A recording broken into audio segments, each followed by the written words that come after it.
জুলাই গণহত্যার বিচার না হওয়া পর্যন্ত আওয়ামী লীগের কার্যক্রম নিষিদ্ধ করে প্রজ্ঞাপন জারি করেছে সরকার। প্রজ্ঞাপনে থাকা বিধি নিষেধ অনুযায়ী আইন শৃঙ্খলা রক্ষাকারী বাহিনী ব্যবস্থা নেবে বলে জানিয়েছেন স্বরাষ্ট্র উপদেষ্টা। এছাড়া তিনি জানান, এখন থেকে পুলিশের হাতে কোনো মরণাস্ত্র থাকবে না। আর র্যাব পুনর্গঠনে 5 সদস্যের কমিটি হয়েছে। আরও জানাচ্ছেন শারমিন নীরা। সংশোধিত সন্ত্রাস বিরোধী অধ্যাদেশ 2025 ও সন্ত্রাস বিরোধী আইন 2009 অনুযায়ী আন্তর্জাতিক অপরাধ ট্রাইব্যুনালে বাংলাদেশ আওয়ামী লীগ এবং এর সব অঙ্গ সংগঠন, সহযোগী সংগঠন ও ভাতৃপ্রতিম সংগঠনের নেতাকর্মীদের বিরুদ্ধে বিচার শেষ না হওয়া পর্যন্ত সংগঠনটির সব কার্যক্রম নিষিদ্ধ করা হয়েছে। সোমবার বিকেলে এ বিষয়ে প্রজ্ঞাপন জারি করা হয়। প্রজ্ঞাপনে বলা হয়েছে, এখন থেকে আওয়ামী লীগের কোনো কিছু গণমাধ্যম, অনলাইন ও সামাজিক মাধ্যমে প্রচার করা যাবে না। দলটি মিছিল, সভা, সমাবেশ, সম্মেলন সহ কোনো কর্মকাণ্ড পরিচালনা করতে পারবে না। বিকালে সচিবালয়ে আইন শৃঙ্খলা সংক্রান্ত উপদেষ্টা কমিটির সভা শেষে এ বিষয়ে সাংবাদিকরা জানতে চান স্বরাষ্ট্র উপদেষ্টার কাছে। আইনে যেটা আদেশ হয়েছে যেটা ওইটা হয়েছে, আইন যেটা হয়েছে ওইটার আমরা ইমপ্লিমেন্ট করার দায়িত্ব হলো আমাদের। আপনাদের কাছে অনুরোধ করবো, আপনারা যদি একটু আমাকে আগে জানাই দিতে পারেন, যেমন অনেকগুলি মিছিলের কথা বললেন, তা আমরা সাথে সাথে অ্যাকশন নিয়ে নিব। আর আপনাদের জানানোর আগে যদি আবার আমাদের ইন্টেলিজেন্সের মাধ্যমে যদি আমরা খবর পেতে পারি, আমরা অ্যাকশন নিই। বৈঠকে কোরবানি ঈদের আগে গার্মেন্টস কর্মীদের বেতন বোনাসের সিদ্ধান্ত হয়। পশুর হাটে চাঁদাবাজি, ছিনতাই ঠেকাতে প্রতি হাটে 100 জন করে আনসার সদস্য দায়িত্বে থাকবে, জানান স্বরাষ্ট্র উপদেষ্টা। বৈঠকে সিদ্ধান্ত হয় পুলিশ ও র্যাব নিয়েও। র্যাব এই পুনর্গঠন কিভাবে হবে, এটা এই নামে থাকবে কিনা, এই ড্রেস থাকবে কিনা, বা এই ফোর্স থাকবে কিনা, বা কিভাবে অর্গানাইজ হবে, এই জন্য আমরা একটা কমিটি করে দিয়ে দিচ্ছি। পুলিশের হাতে যেন আর কোনো মরণাস্ত্র না থাকে, এইগুলি তাদের দিয়ে জমা দিয়ে দিতে হবে। কোনো মরণাস্ত্র পুলিশের হাতে থাকবে না, বাট এবি ব্যাটালিয়নের হাতে থাকবে। এ সময় 7 ও 8 মে 202 জনকে সীমান্ত দিয়ে বিএসএফ পুশিং করেছে, যাদের মধ্যে 39 জন রোহিঙ্গা আছে বলে জানান বিজিবির মহাপরিচালক। তাদেরকে আমরা ওই এফডিএমএন ক্যাম্পে আমাদের RRRC আর UNHCR এর মাধ্যমে তাদেরকে ক্যাম্পে ফেরত পাঠিয়েছি। তবে এর মধ্যে একটি অ্যালার্মিং বিষয় হলো, যেটা মাননীয় উপদেষ্টা একটু হিন্টস দিয়েছেন, যে এর মধ্যে আমরা কিছু রোহিঙ্গা পাওয়া গেছে যারা ভারতের UNHCR এর রেফিউজি। শারমিন নীরা, 71, ঢাকা। আওয়ামী লীগকে নিষিদ্ধের আড়ালে দেশে সাজানো নাটকীয়তা চলছে বলে অভিযোগ করেছেন বিএনপির স্থায়ী কমিটির সদস্য মির্জা আব্বাস। তিনি বলেছেন, যারা আওয়ামী লীগের পুনর্বাসন নিয়ে বিএনপির বিরুদ্ধে অভিযোগ তুলতে চায় তারা দেশ ও জনগণের শত্রু। এদিকে ক্ষমতায় থাকতেই জনবান্ধব সংস্কার করে দৃষ্টান্ত স্থাপন করতে অন্তর্বর্তী সরকারের প্রতি আহ্বান জানিয়েছেন দলটির সিনিয়র যুগ্ম মহাসচিব রুহুল কবির রিজভী। শফিকুল হকের প্রতিবেদন। গণহত্যার দায়ে ফ্যাসিস্ট আওয়ামী লীগ ও এর নেতৃত্ব দেয়া পলাতক শেখ হাসিনার বিচার এখন সময়ের দাবি। সম্প্রতি আন্দোলনের মুখে দলটির বিরুদ্ধে সরকারের নেওয়া পদক্ষেপকে স্বাগত জানিয়েছে প্রায় সব রাজনৈতিক দলই। তবে আওয়ামী লীগকে পুনর্বাসন ইস্যুতে বিএনপিকে জড়ানোয় সন্দেহ দেখছেন দলটির স্থায়ী কমিটির সদস্য মির্জা আব্বাস। যারা আজকে বলে যে বিএনপি পুনর্বাসিত করতে চায়, তারা আসলে দেশ এবং জাতির শত্রু। কারণ একমাত্র বিএনপি একমাত্র আছে বাংলাদেশকে এখন বিদেশি শত্রুর হাত থেকে রক্ষা করার জন্য। সোমবার সকালে জাতীয় প্রেস ক্লাবে এক স্মরণ সভায় যোগ দিয়ে আওয়ামী লীগ ইস্যুতে নিজের মন্তব্য তুলে ধরেন এই বিএনপি নেতা। শাহবাগে লাগাতার আন্দোলন নাটক কিনা সে প্রশ্নও তোলেন তিনি। শেখ হাসিনা কিছু করার আগে একটা অপকর্ম কোথাও ঘটাতো, আমরা তারা বুঝতাম যে সে কিছু একটা ঘটনা ঘটাবে, তো একদিকে আমাদের দৃষ্টি নিয়ে যেত আর কাজটা দিক দিয়ে করতো। আরো জানি কি ঘুরতেছে, আমার খুব সন্দেহ হচ্ছে আরো জানি কি ঘুরতেছে, নইলে সাবাগানি নাটক কেন হঠাৎ করে? সরকারের পৃষ্ঠপোষকতায় সরকারের দল এনসিপির লোকেরা ওখানে মিছিল মিটিং করে কিভাবে? আওয়ামী লীগ নিষিদ্ধ করতে হবে, তো আওয়ামী লীগ নিষিদ্ধ করতে না করছে কে ভাই? কে না করছে? বিএনপি না করছে? দেশপ্রেমিক সরকার হলে দেশের স্বার্থ আগে দেখতে হবে উল্লেখ করে মির্জা আব্বাস আবারও বললেন, মানবিক করিডোর দেয়া হবে কি হবে না সে সিদ্ধান্ত নেবে নির্বাচিত সরকার। আমি এই সরকারকে আমি আমার কথা বলছি, নিরপেক্ষ ভাবতে আমি পারছি না। তারা কোনো উদ্দেশ্য পারপাস সার্ভ করতেছে এই সরকার কোনো পরিস্থিতিতেই গণবান্ধব কিংবা দেশপ্রেমিক সরকার নয়। বাংলাদেশের অভ্যন্তরের কোনো করিডোর কিংবা প্যাসেজ দেওয়ার কোনো সুযোগ নাই জনগণের মতামত ছাড়া। প্রেস ক্লাবে আরেক আলোচনায় বিএনপির সিনিয়র যুগ্ম মহাসচিব রুহুল কবির রিজভী বলেন, সংস্কারের নামে আবেগের বশে সিদ্ধান্ত নিলে তাতে বিপদ বাড়তে পারে। আপনারা অনেক দূর তাকিয়ে সিদ্ধান্ত নিন, না হলে কিন্তু বিপদ হতে পারে। এখন থেকে এমন কিছু আপনারা উদ্যোগ গ্রহণ করতেন যেটা একটা দৃষ্টান্ত হয়ে থাকতো। আপনারা সংস্কারের কথা বলছেন, আপনারা কিছু সংস্কার আপনার ক্ষমতায় থাকতেই দেখেন না কেন? শফিকুল হক, ৭১, ঢাকা। সাবেক প্রধানমন্ত্রী শেখ হাসিনা জুলাই আগস্টের আন্দোলনে নির্বিচারে ১.৫ সহস্রাধিক মানুষ হত্যার প্রধান নির্দেশদাতা ও মূল কুচক্রী ছিলেন বলে জানিয়েছেন আন্তর্জাতিক অপরাধ ট্রাইব্যুনালের চিফ প্রসিকিউটর তাজুল ইসলাম। তিনি জানান, হাসিনার বিরুদ্ধে তদন্ত প্রতিবেদনে মানবতা বিরোধী ৫ অভিযোগ আনা হয়েছে। অভিযোগপত্রে হাসিনা ছাড়াও সাবেক স্বরাষ্ট্রমন্ত্রী আসাদুজ্জামান খান কামাল ও সাবেক আইজিপি চৌধুরী আবদুল্লাহ আল মামুনকে আসামি করা হয়েছে। বিস্তারিত জানাচ্ছেন সৈকত সাদিক। গেল বছরে জুলাই আগস্টের গণঅভ্যুত্থানে দেশ ছেড়ে ভারতে পালিয়ে যান সাবেক প্রধানমন্ত্রী শেখ হাসিনা। এর আগে জুলাইয়ের শুরুতে বৈষম্য বিরোধী ছাত্র আন্দোলনের ব্যানারে শুরু হয় কোটা বিরোধী আন্দোলন, যা পরবর্তীতে রূপ নেয় শেখ হাসিনার পতনের এক দফার আন্দোলনে। এতে সমর্থন দিয়ে মাঠে নামে জনতাও। সারা দেশের এই আন্দোলন দমনে শেখ হাসিনা মাঠে নামায় পুলিশ, র্যাব, বিজিবি, সেনাবাহিনী সহ আইন শৃঙ্খলা বাহিনীর সদস্যদের। সেই সঙ্গে তার দল আওয়ামী লীগ ও সহযোগী সংগঠনগুলোর নেতাকর্মীরাও ছিল রাজপথে। আন্দোলন দমনের নামে ৩ সপ্তাহ ধরে চলে নির্বিচারে হত্যাকাণ্ড, মারা যায় ১৪০০রও বেশি ছাত্র জনতা। জুলাই হত্যাযজ্ঞের মাস্টার মাইন্ড হিসেবে সাবেক প্রধানমন্ত্রী শেখ হাসিনার বিরুদ্ধে সোমবার তদন্ত প্রতিবেদন দাখিল করে আন্তর্জাতিক অপরাধ ট্রাইব্যুনালের তদন্ত সংস্থা। এই মামলায় অভিযুক্ত করা হয়েছে শেখ হাসিনার ২ সেনাপতি হিসেবে পরিচিত সাবেক স্বরাষ্ট্রমন্ত্রী ও তৎকালীন পুলিশ প্রধানকে। প্রিয় সাংবাদিক বন্ধুগণ, পরে সোমবার এক ব্রিফিংয়ে ট্রাইব্যুনালের চিফ প্রসিকিউটর জানান, শেখ হাসিনার বিরুদ্ধে নির্বিচারে হত্যার নির্দেশনা, প্ররোচনা, উস্কানি সহ ৫ অভিযোগের প্রমাণ মিলেছে। প্রাথমিকভাবে তার বিরুদ্ধে মূলত ৫টি অভিযোগ আনা হয়েছে: প্ররোচনা বা অ্যাবেটমেন্ট, উস্কানি বা ইনসাইটমেন্ট, কমপ্লিসিটি অর্থাৎ সম্পৃক্ততা। আমাদের তদন্ত সংস্থা তদন্তে শেখ হাসিনার কিছু টেলিফোনিক কনভারসেশন যেগুলো জব্দ করেছেন, একাধিক কনভারসেশন, অনেকগুলো কনভারসেশন, যেখানে তিনি বারবার সুস্পষ্টভাবে নিশ্চিত করেছেন যে তিনি রাষ্ট্রীয় সকল বাহিনীকে নির্দেশ দিয়েছেন। সেই নির্দেশের সব সরাসরি প্রমাণপত্র আন্তর্জাতিক অপরাধ ট্রাইব্যুনালের তদন্ত সংস্থা হাতে পাওয়ার প্রেক্ষিতে তার বিরুদ্ধে দ্বিতীয় অভিযোগটি দাখিল করেছেন এবং সেখানে মার্ডারের জন্য নির্দেশ, গুলি করে আহত করা, অঙ্গহানি করার জন্য যে নির্দেশ, এইটাকে সহায়তা করা, কমপ্লিসিট করা এবং কনস্পিরেসি করা এই কাজের জন্য, এই ব্যাপারে দ্বিতীয় অভিযোগটি আনা হয়েছে। তিনি আরও জানান, সরকারি স্থাপনায় নিজেদের লোক দিয়ে আগুন লাগানোর নির্দেশও দিয়েছিলেন শেখ হাসিনা। তদন্তে এমন প্রমাণও মিলেছে।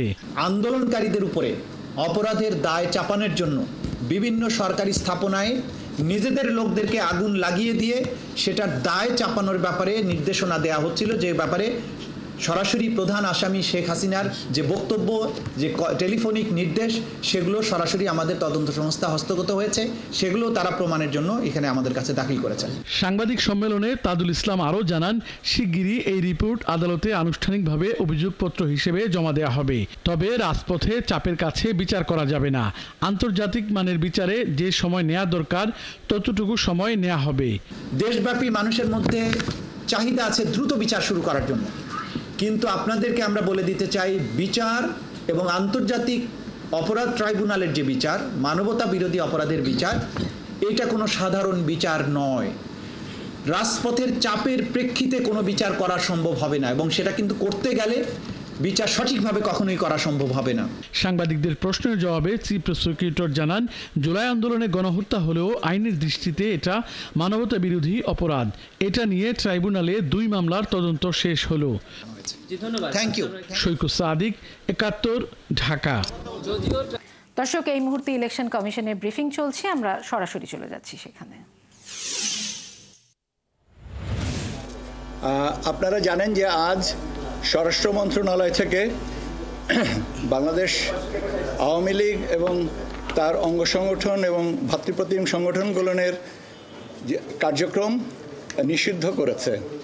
তার ধারাবাহিকতায় ইলেকশন কমিশন সিদ্ধান্ত নিয়েছে যে আওয়ামী লীগের নিবন্ধন স্থগিত করা হলো। সেই অনুযায়ী আমরা আজকে গেজেট নোটিফিকেশনটা জারি করেছি। আপনারা গেজেটের কপিটা বিজি প্রেস থেকে পেয়ে যাবেন। আপনাদেরকে ধন্যবাদ।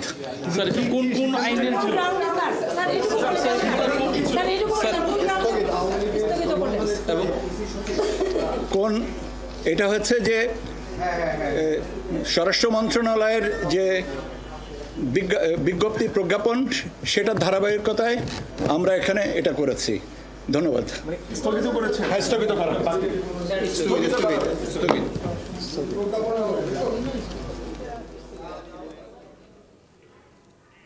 দর্শক, আওয়ামী লীগের নিবন্ধন স্থগিত করা হয়েছে, সেটি নিয়ে সংবাদ সম্মেলনে জানিয়েছেন নির্বাচন কমিশনে। আপনারা সরাসরি দেখছিলেন।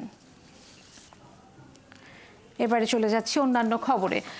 সিভিল সার্জনরা মন থেকে চাইলে সীমিত সম্পদের মধ্যেও স্বাস্থ্য ও চিকিৎসা সেবার মানের 25% উন্নতি সম্ভব বলে মনে করেন অন্তর্বর্তী সরকারের প্রধান উপদেষ্টা অধ্যাপক ডক্টর মোহাম্মদ ইউনূস। তিনি বলেন, স্বাস্থ্য খাতে যে নিয়মকানুন রয়েছে তা প্রতিপালন করলেই এই উন্নতি সম্ভব। তাই সীমিত সম্পদের অজুহাত না দিয়ে স্বাস্থ্যসেবা দিতে সিভিল সার্জনদের নির্দেশও দেন প্রধান উপদেষ্টা। আরও জানাচ্ছেন মোহন ইসলাম। সম্মানিত সুধী, মাননীয় প্রধান উপদেষ্টা, সোমবার সকালে রাজধানীর তেজগাঁওয়ে প্রধান উপদেষ্টার কার্যালয়ে সিভিল সার্জনের সম্মেলনে উদ্বোধনী অনুষ্ঠানে প্রধান অতিথি হিসাবে যোগ দেন অন্তর্বর্তী সরকারের প্রধান উপদেষ্টা ডক্টর মোহাম্মদ ইউনূস। এ সময় তিনি বলেন, হাজার বছরের মধ্যে দেশে এমন পরিবর্তন নাও হতে পারে, তাই এই পরিবর্তনের সুযোগ নিয়ে কাজ করার নির্দেশ দেন তিনি। বলেন, লাখ টাকার বালিশ কেনার দুর্নীতির দিন শেষ। এই পরিবর্তনের আগের মুহূর্তে আমরা একরকম ছিলাম, এক জগতে বাস করতাম, মেনে নিয়েছিলাম সবকিছু যেভাবে আছে সেভাবেই হবে। একটা বালিশ যদি 1 লক্ষ টাকা দিয়ে কিনতে হবে, আমরা 1 লক্ষ টাকা দিয়ে কিনবো, ওইভাবে নিয়ম ওইভাবে করেছে। এখন তো হঠাৎ করে পাল্টে গেছে সব। সেই পরিবর্তনটুকু যে আমাদের জিম্মায় হচ্ছে, এই জিম্মাটা বদলাও। কেউ এটা নির্দেশ দিয়ে কাউকে করাতে পারবে না। স্বাস্থ্যসেবা যে স্বাস্থ্যহীন তা সবাই বোঝে। এর কারণ হিসেবে একে অপরকে দোষারোপ করা হয়। দোষ না দিয়ে তা প্রতিকার করতে হবে বলে জানান প্রধান উপদেষ্টা। দোষ দিলে তো স্বাস্থ্যহীনতা দূর হয়ে যাবে, এটার প্রতিকার করতে হবে যাতে করে আমরা স্বাস্থ্যসেবা সঠিকভাবে করতে পারি। দুনিয়ার যত দেশ আছে, যত জাতি আছে, তারা যদি নিজ নিজ স্বাস্থ্যসেবা আমাদের চাইতে ভালো করতে পারে, আমাদের মধ্যে কি গাফিলতি আছে, কি অভাব আছে, যে কারণে আমরা পাচ্ছি। প্রধান উপদেষ্টা বলেন, সিভিল সার্জনদের মন থেকে চাইলে সীমিত সম্পদের মধ্যেও স্বাস্থ্যসেবার মান 25% উন্নতি করা সম্ভব। আর তাহলে চিকিৎসার অভাবে মৃত্যু সংখ্যা কমবে। 25% কিন্তু অত্যন্ত মূল্যবান 25%। এখানেই মানুষ মারা যাচ্ছে এই 25%-এর ভেতরে, যেটুকু আমরা করছি না, যেটা আমরা করতে পারতাম, নানা ব্যাখ্যা দিয়ে সেটাকে ঢেকে রাখছি আমরা, কিন্তু ভেতরে আমি জানি যে আমি পারতাম। কি হয়েছে, আমি গর্তের মধ্যে পড়ে গেছি। ওই যে স্বাস্থ্য উপদেষ্টা মহোদয় বললেন যে হাসপাতালে গেলাম, যেখানে যার থাকার কথা নাই, যেখানে যার করার কথা করছে না, ইত্যাদি। এটা তো কারো অপেক্ষায় না, এটা তো আছে। রিসেপশনের জায়গায় থাকবে, যাকে সাহায্য করার কথা তাকে সাহায্য করবে। এটার জন্য আইনও বসানোর দরকার নাই, কিছু বলার দরকার, শুধু যেটুকু নিয়ম পালন করার বিষয়। সিভিল সার্জন সম্মেলনে স্বাস্থ্য কমিশনের সুপারিশমালা বাস্তবায়নের আশ্বাসও দেন প্রধান উপদেষ্টা। নতুন মানসিকতা। মোহন ইসলাম, ৭১, ঢাকা। নতুন মানসিকতা। ওষুধের অতিরিক্ত দামের কারণে দেশের বড় এক অংশ দারিদ্রতার শিকার হচ্ছে। ভেজাল ওষুধ ও অবৈধ ক্লিনিকের কারণেও মানসম্মত স্বাস্থ্যসেবা পাচ্ছে না দেশের বেশিরভাগ মানুষ। সিভিল সার্জনদের এসব অভিযোগের জবাবে স্বাস্থ্য উপদেষ্টা বলেন, শিগগিরই ৩,০০০ চিকিৎসক সহ ৭,০০০ কর্মী নিয়োগ দেওয়া হবে। বিস্তারিত সুমন তানভীরের প্রতিবেদনে। দেশের স্বাস্থ্যসেবা নিশ্চিতে জেলার সিভিল সার্জনদের কাণ্ডারি বলা হলেও দেশের ইতিহাসে এবারই প্রথমবারের মতো এমন আয়োজন যেখানে সর্বোচ্চ নীতি নির্ধারকদের সামনে স্বাস্থ্যখাতে বিদ্যমান সমস্যাগুলো তুলে ধরার সুযোগ পেলেন সব জেলার প্রধান স্বাস্থ্য কর্মকর্তা সিভিল সার্জনরা। সোমবার সকালে তেজগাঁয়ে প্রধান উপদেষ্টার কার্যালয়ে আয়োজিত এই সম্মেলনে যোগ দেন দেশের সব সিভিল সার্জনরা। নিরাপত্তার অভাবে স্বাস্থ্যকর্মীরা প্রায়শই হুমকির মুখে পড়েন। নিরাপত্তা নিশ্চিতকরণের লক্ষ্যে প্রতিটি হাসপাতালে আনসার বা স্বাস্থ্য পুলিশ মোতায়েন করা জরুরি। ভেজাল ওষুধ নিয়ন্ত্রণে সিভিল সার্জনদের সীমিত আকারে মোবাইল কোর্ট পরিচালনার ক্ষমতা প্রদান করা জরুরি। নিরাপত্তা ঘাটতি সহ নিজেদের নানা সমস্যার পাশাপাশি উন্নত স্বাস্থ্যসেবা নিশ্চিতে নিজেদের সীমাবদ্ধতার কথা তুলে ধরেন সিভিল সার্জনরা। ওষুধের কারণে আমাদের অনেক সামাজিক এবং অর্থনৈতিক খাতের অর্জন অর্থহীন হয়ে পড়ে। এ কারণে ন্যায়সঙ্গত মুনাফার সুযোগ রেখে মান নিশ্চিত করার পাশাপাশি সরকার কর্তৃক যৌক্তিকভাবে ওষুধের মূল্য নির্ধারণ করা হলে তা দেশের আপামর জনগণের জন্য কল্যাণকর হবে।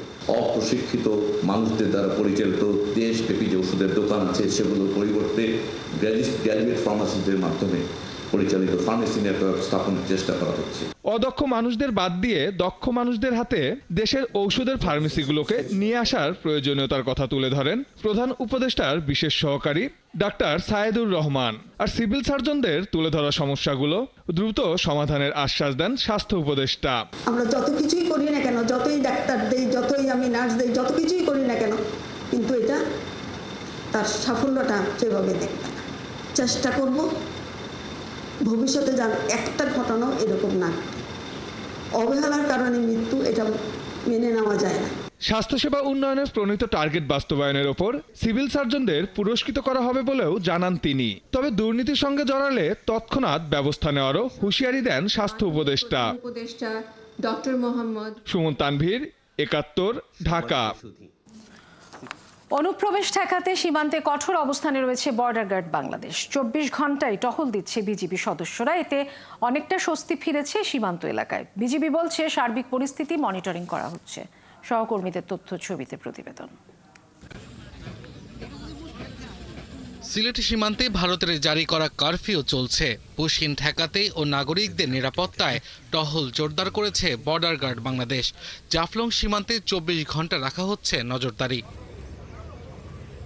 তবে স্বাভাবিক রয়েছে পর্যটকদের আসা যাওয়া।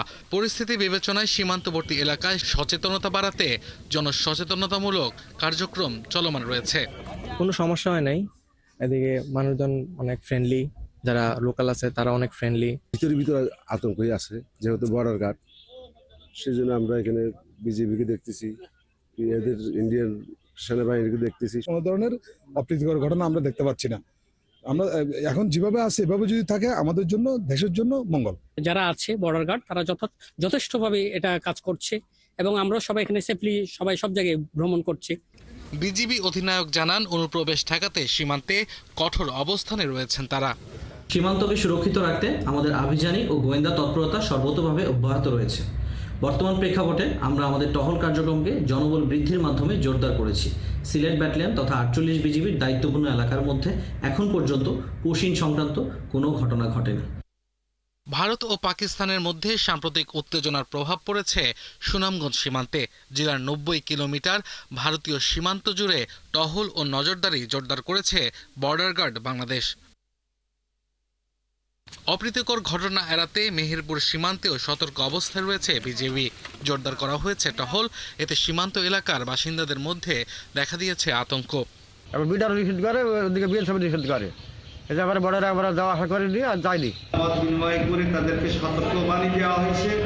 বিএসএফ এর পুশিন প্রবণতার পরিপ্রেক্ষিতে ফেনী সীমান্তে বিজিবির টহল ও গোয়েন্দা তৎপরতা জোরদার করা হয়েছে। ফুলগাজীর খাজুরিয়া, পরশুরামের নিজ কালিকপুর ও ছাগলনাইয়া উপজেলার মধুগ্রাম সহ বিভিন্ন সীমান্তে বিজিবির সদস্যরা টহল দিচ্ছে।